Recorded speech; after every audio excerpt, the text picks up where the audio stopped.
Surat Nagpur highway जो जळगाव शहराला bypass केलेला आहे आवाणे आणि आसोद्याकडनं तो पुढे जाऊन भुसावळकडे मिळालेला आहे हा हायवे मागच्याच वर्षी बनला. एकाच वर्षामध्ये हा हायवेची ही अवस्था झालेली आहे. बघा ही अवस्था झालेली आहे. हे असे ज्या या प्लेट्स लावतात या भरावाला, या प्लेट्सचा नेमका काय उपयोग होतो आणि यामुळे काय तुम्हाला वाटतं की भरावा असा थपकून राहतो का? भराव जो आहे ना त्या भरावाला ह्या प्लेट रोखून जातात. खरं म्हणजे जुन्या काळी जे होतं ना पूर्वी भराव असा 1 to 1 स्लोपने किंवा 1 to हाफच्या स्लोपने स्वतः ते भराव प्लेट लावायच्या गरज राहायच्या. म्हणजे तुझं काय म्हणणं की भिंत अशी तिरपी पाहिजे, स्लोप पाहिजे. आता काय झालं मॉडर्न टेक्नॉलॉजी मध्ये ही जागा जास्तीची जागा एक्वायर न करता कमी जागेत काम झालं पाहिजे. पण तरी पण ही जागा किती लागली असती? एक्स्ट्रा 15 फूट लागली असती. 15-20 फूट. मग 15-20 फूट जागा जर रस्त्यासाठी पुलासाठी वापरली तर कोणती पृथ्वी अपुरी पडून जाणार आहे? कदाचित रेल्वेवाल्यांनी जागा दिली नसेल. तो काही का असे ना, रेल्वेवाला देईल ना देईल हा भाग वेगळा, पूल रेल्वेसाठीच आहे. पण असं करू शकतात. मग मला काय म्हणायचं की या प्लेट ज्या आहेत अशा लाटलेल्या असतात आणि यांना मग अटॅचमेंट कुठे असते? बेल्ट असतो आतमध्ये. किती बेल्ट असू शकतो तुम्हाला? रस्त्याच्या अर्ध्यापर्यंत. मग अर्ध्यापर्यंत तो बेट आहे आणि त्या बेटावर तुमची माती मुरुम भराव टाकले. बेल्ट माती मुरुम भराव टाकलेला आहे.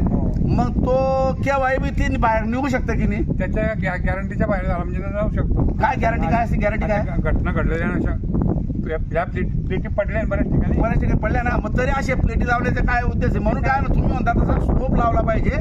आणि जसं इंग्रज सरकार असं तिरपा भिंती बांधत होते आणि त्याप्रमाणे काय असेल की ती माती तिरप्या स्लोपने टिकून राहते. अजय कुमार तुम्ही इंजिनियर आहेत, तुमचं काय म्हणणं आहे? प्लेट लावणं कितपत योग्य आहे? प्लेट लावण्यापेक्षा जर कधी पिलर केले असते तर जागा खालची जी तिकन जी उंची वाचली असती चांगली करता आली असती आणि अजून स्ट्रॉंगेस्ट झालं असतं. कारण प्लेटच्या आतमध्ये जो काही डबर आणि मुरुम टाकलेला आहे हा टेक्निकली जेव्हा वरतून कम्प्रेशन जो वेळेस वाढतो गाड्यांचा लोड जो वाढतो मेजरमेंट पेक्षा जास्त कम्पॅक्शन जास्त होतं आणि बाहेर निघतं ज्यावेळेस प्रॉपर पॅकिंग झालेलं नसतं. हे झालेलं नसतं जर कधी पिलर असता फक्त. जसं तुम्ही म्हणता याचं एक मस्त उदाहरण देतो. नाशिक मध्ये जो पूल येतो आपण डायरेक्ट नाशिक तो बाहेर सोडतो, तो बेस्ट आहे. तो पण बायपास आहे. या बायपासलाही करता आलं असतं, खालची जागा युज झाली असते, रिकन्स्ट्रक्शन बेस्ट झालं असतं. पण इथं टेक्निकली किंवा जे काही त्यांच्या मनात असेल ते करण्यासाठी म्हणजे तुमचं नाशिकला जो मधून जो बॉम्बे रस्ता गेलेला आहे शहरातून द्वारकावरून जातो असा तो, आणि तसा तुमच्या इथं नगरला पण गेलेला आहे.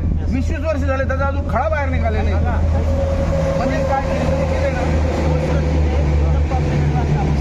म्हणजे इथं जागा कमी लागली असती आणि शिवाय याच्या काही पिलर राहिले असते तर गाड्यांची पाशी झाली असते.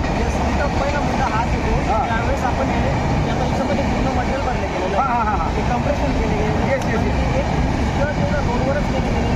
रोड हा पासिंग होणारा कंटिन्यू वाढतो. एका गाडी लोडिंग जास्त असते त्यावेळेस लोडिंग गाडी जर जास्त गेली तर कम्प्रेशन जास्त पडतो. आतमध्ये माती बाहेर निघायला करते आणि प्लेट्स बाहेर पडतात जे आता एक्झॅक्टली आपल्याला दिसतं इथं. आणि त्यामुळेच हा प्रकार पाण्यामध्ये पावसामध्येच काय होता असा प्रकार?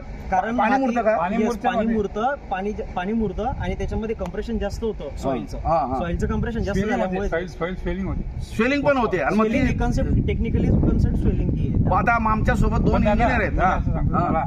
अशा पद्धतीने सुद्धा हे सुद्धा ट्रायल आणि याच्यामध्ये हे सक्सेस झालेलं आहे. पण हे मुळात काम ऍज पर स्टँडर्ड स्पेसिफिकेशन होत नाही. ओके, म्हणून या अशा घटना घडतात. म्हणजे माझ्या समोर 2 इंजिनियर आहेत सोबत आणि यांनी याचं निरीक्षण केले असता असं यांनी सांगितलं की याच्याऐवजी आता हे म्हणतात की चौधरी साहेब किंवा हे जर काम स्टँडर्ड झालं असतं काळजी टिकलं असतं. म्हणून मी म्हणतो की जर आमदार खासदारांनी ठेकेदाराकडनं कमिशन घेतलं नसतं तर अधिक चांगलं झालं असतं. आणि हे अजय कुमार असं म्हणता की असं भराव करण्यापेक्षा जर पिलर वापरले असते तर त्याच्याने काय असतं की जसं नाशिक शहराच्या मध्यवर्ती भागातून या नगर शहराच्या मध्यभागातून जो काही रस्ता गेलेला आहे पिलर बांधून तो टिकला असता त्याचं नुकसान होत नाही आणि जागाही कमी लागते.